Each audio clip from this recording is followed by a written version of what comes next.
আসসালামু আলাইকুম। সাপোজ আপনাকে ইন্টারভিউ বোর্ডে বলা হলো যে এরকম 50,000 সেলের মধ্যে বর্ডার দেওয়ার জন্য। তো আপনি যদি এটা ম্যানুয়ালি করতে চান সেটা অনেক সময় লাগবে, 2-3 ঘন্টাও লেগে যেতে পারে।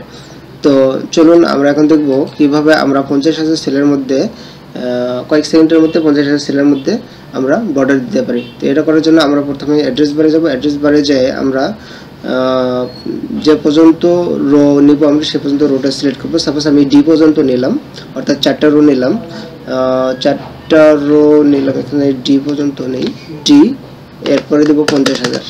হ্যাঁ, তারপর কিবোর্ড থেকে শিফট বাটন চেপে ধরে আমরা ইন্টার প্রেস করব। দেখেন এখানে 50,000 আমার কিন্তু সিলেক্টেড হয়ে গেছে।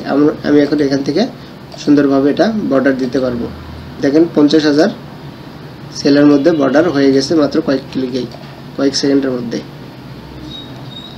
তো ভিডিওটা যদি ভালো লাগে অবশ্যই ভিডিওটিতে লাইক দিবেন এবং ভিডিওটি যদি আপনার উপকারে আসে আপনার বন্ধুদের মাঝে শেয়ার করবেন এবং আমার চ্যানেলে নতুন হলে অবশ্যই চ্যানেলটি সাবস্ক্রাইব করতে ভুলবেন না।